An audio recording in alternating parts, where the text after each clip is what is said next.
tax returns, how do they work? A couple of people have asked me again, so I'll clear this up as best as I can to try and explain why at the end of the year, people that are self-employed within the construction industry get money back from the government. So how this basically works in the simplest terms is when you get paid in construction, you're part normally of a thing called the CIS, which is the Construction Industry Scheme, which means every week or month, depending on how you get paid, you'll get 20% deducted from you every week or month. Okay, so that doesn't take into account your personal allowance.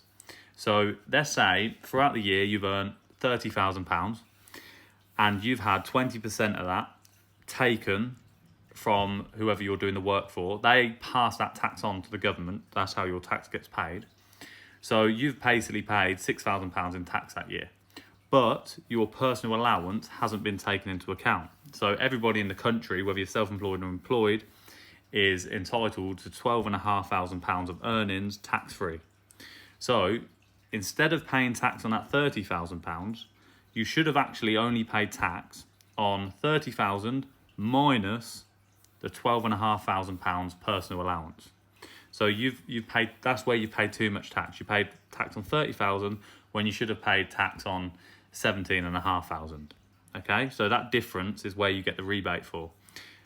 So you only pay tax on profits as well. So a lot of people think, oh, if I buy boots or a van, then the government give me the money back for that. It's sort of a weird misconception. That's not how it works. How it works is, so like I said, if you earn £30,000, you minus your personal allowance from that, and you get 17,500.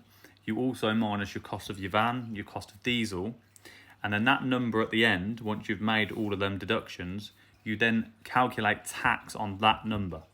Okay, so that's all the tax return is. It's the difference between how much tax you have paid and how much tax you should have paid. And that is it. So hopefully that clears it up a bit. It's something that confuses everyone when they're beginning. I know it did me, and it still confuses some people that have been doing it a while. They just don't really know how it works. So hopefully that helps.